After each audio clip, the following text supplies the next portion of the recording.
आज दिनांक 1/7/2024 को पुलिस आयुक्त द्वारा थाना सिविल लाइंस पर गणमान्य संभ्रांत व्यक्तियों के साथ गोष्ठी कर लागू किए गए नए आपराधिक कानूनों, भारतीय न्याय संहिता, भारतीय नागरिक सुरक्षा संहिता तथा भारतीय साक्ष्य अधिनियम 2023 के महत्वपूर्ण बदलाव के संबंध में जानकारी देते हुए जागरूक किया गया कि पुराने कानून ब्रिटिश राज्य के हितों की रक्षा को ध्यान में रखते हुए दंड पर आधारित है, जबकि नए कानून न्याय पर आधारित है, जो भारतीय न्याय व्यवस्था को प्रतिबिंबित करता है। नए आपराधिक कानूनों का मुख्य लक्ष्य ऐसी आपराधिक न्याय प्रणाली बनाना है जो न केवल नागरिकों के अधिकारों की रक्षा करती बल्कि कानूनों व्यवस्था को भी और अधिक मजबूत बनाती है तथा सभी के लिए सुलभ एवं त्वरित न्याय सुनिश्चित हो। नए कानून में नागरिकों मौखिक अथवा इलेक्ट्रॉनिक संचार का उपयोग कर बिना उस क्षेत्र पर विचार किए जहां अपराध किया गया है FIR दर्ज कराने एवं बिना देरी के FIR की एक प्रति निःशुल्क प्राप्त करने का अधिकार प्राप्त करता है। टेक्नोलॉजी को दृष्टिगत रखते हुए दंडिक प्रणाली में ऑडियो, वीडियो एवं इलेक्ट्रॉनिक साक्ष्य को समाहित किया गया है तथा कानूनी जांच, पूछताछ एवं मुकदमे की कार्रवाई को इलेक्ट्रॉनिक रूप से आयोजित करने का प्राविधान है। नए प्राविधानों में पुलिस को 90 दिन के भीतर जांच की प्रगति के बारे में पीड़ित को सूचित करना अनिवार्य है तथा पीड़ित की मेडिकल जांच उसकी सहमति से और अपराध की सूचना मिलने के 24 घंटे के भीतर कराए जाने अधिकार प्राप्त करने के प्राविधान है।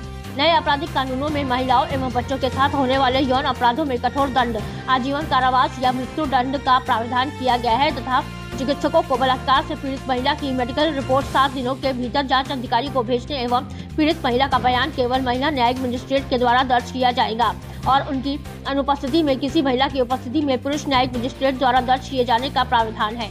आपराधिक न्याय प्रणाली का अधिक पारदर्शी, जवाबदेह और सुलभ बनाया गया है। नागरिकों को अभियोजन पक्ष की सहायता के लिए अपना स्वयं का कानूनी प्रतिनिधित्व करने का अधिकार प्रदान किया गया है। उपरोक्त जागरूकता कार्यक्रम में पुलिस उपायुक्त, नगर सहायक पुलिस आयुक्त, सिविल लाइंस तथा प्रभारी निरीक्षक सिविल लाइंस उपस्थित रहे। आज जो हम यहाँ पर सब लोग एकत्रित हो रहे हैं, ये एक नई शुरुआत है। 1 जुलाई 2024 हमें याद रहेगा, क्योंकि ये जो कानून अब बदले जा रहे हैं, इनमें बहुत सारे प्राविधान 19वीं शताब्दी के हैं, 1860 के, 1872 के। CRPC में कुछ चेंजेस 1973 में हुए थे, बट उसको भी चेंज करते हुए जो अब नए परिप्रेक्ष्य में जो कानून इस देश में होने चाहिए, इस देश को आगे बढ़ाने के लिए, वो कानून आज इम्प्लीमेंट हो रहे हैं और इम्प्लीमेंट हो गए हैं रात्रि से। और नई FIR भी उन नए सेक्शंस में, नए कानूनों में दर्ज होनी शुरू हो गई है। आप जानते होंगे कि ये जो पूर्व में कानून बने थे, ये जैसा कि मेरे अभी साथी अधिकारियों ने बताया कि ब्रिटिश टाइम के थे और ये उस समय की जो परिस्थितियां थी, मान लीजिए किसी भी देश में या किसी भी क्षेत्र में जो कानून बनते हैं, वो वहाँ की भौगोलिक स्थिति क्या है, वहाँ का कल्चर क्या है, वहाँ पे किस तरह के मुद्दे आते हैं, उनको कैसे डील करना है, उन सब चीज़ों को ध्यान में रख के वो कानून बनाए जाते हैं। उस समय ये कानून एक तरह से तो ब्रिटिश राज के इंटरेस्ट को ध्यान में रखते हुए बनाए गए थे कि वो राज चलता रहे। अब हम एक दूसरे परिप्रेक्ष्य में है, दूसरे समय में है, दूसरे टाइम में है, जहाँ पर ये चेंजेस होने की बहुत आवश्यकता थी और फाइनली ये चेंजेस किए गए हैं। मैं ये नहीं कहता कि ये चेंजेस फाइनल है कि आगे नहीं, ये एक डायनामिक प्रोसेस है जो आगे भी फॉलो होता रहना चाहिए। पूर्व में भी अमेंडमेंट्स होती रही, जो एग्जिस्टिंग लॉज है उनमें होती रही, बट ये जो नए हैं उन सब चीज़ों को जो आज की डेट में आवश्यक है उनको इनकॉर्पोरेट करके बना लिया गया है।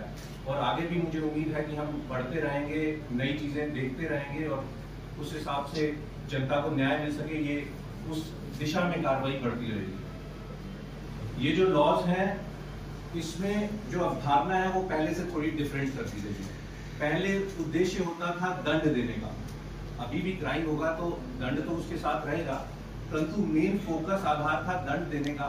अब मेन फोकस है कि सुधार कर सके, न्याय दे सके। और उसमें भी जैसे कि अभी ACP साहब ने भी बताया कि कैसे कम्युनिटी सर्विस को भी इंक्लूड किया गया है।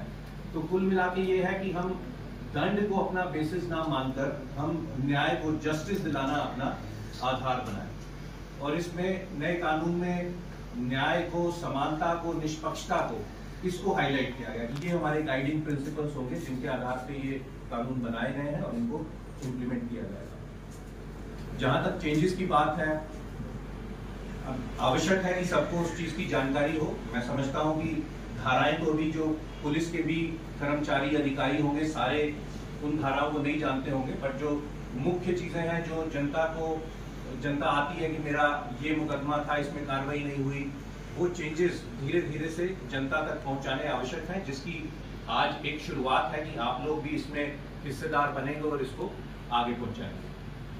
अब 302 हत्या की बात करते थे, वो 103 हो गया। चोरी 379 सबको मालूम होता था, वो 303 हो गई।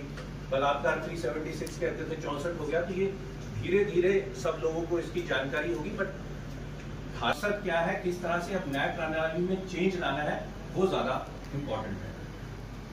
तो इसमें जो मुख्य तौर पे मैं ये कहना चाहूंगा कि इसको पब्लिक सेंट्रिक करने के लिए बनाया गया, पीपल सेंट्रिक करने के लिए, कि जनता जो है उनके हितों को ध्यान में रखा जाए।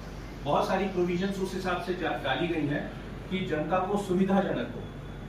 अब जैसे एफआईआर लेने से ही, हम एफआईआर दर्ज करने की बात से ही अगर शुरुआत करते हैं, 0 एफआईआर कई क्षेत्रों में पहले भी होता था, कई डिस्ट्रिक्ट्स में, स्टेट्स में, बट वो एट डिस्क्रिशन हो जाता था।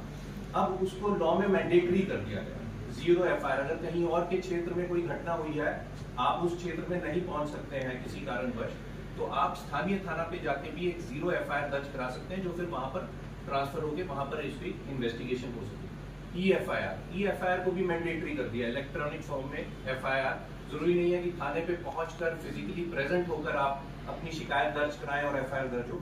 ई एफआईआर के रूप में भी दर्ज किया जा सकता है। एफआईआर की फ्री कॉपी को भी देना मैंडेटरी कर दिया गया। जैसे कि बताया कि इन्वेस्टिगेशन जब होगी तो पब्लिक को ट्रांसपेरेंसी रहे, पता रहे कि इन्वेस्टिगेशन में हुआ क्या है। अभी लोग आते हैं, जानते हैं कि भाई हमने एफआईआर दर्ज कराई थी, हमें नहीं मालूम है क्या है।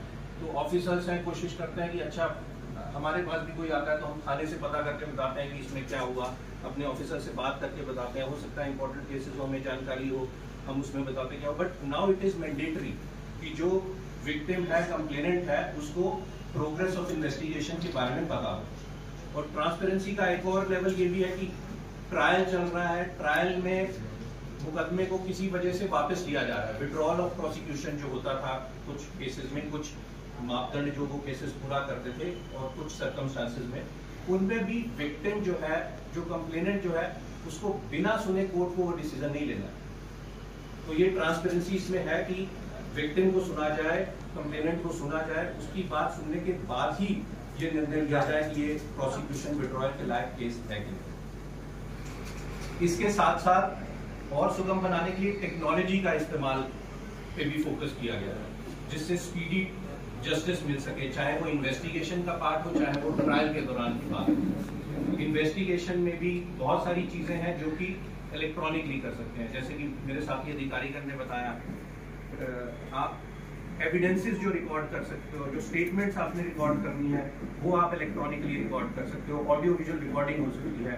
जो डॉक्यूमेंट सबमिट करने हैं, इन्वेस्टिगेशन में सम्मिलित करने हैं, वो इलेक्ट्रॉनिक डॉक्यूमेंट्स हो सकते हैं। ये व्यवस्थाएं भी उसमें की गई हैं। जो टाइप हो सके, फास्ट ई बयान लेने की व्यवस्था है, इलेक्ट्रॉनिक बयान, इलेक्ट्रॉनिक अपीयरेंस। आपके जो ट्रायल्स चल रहे हैं उसमें जो अपीयरेंस है, जरूरी नहीं है कि फिजिकल अपीयरेंस को कोर्ट में जाके एक व्यवस्था बनाई जाएगी।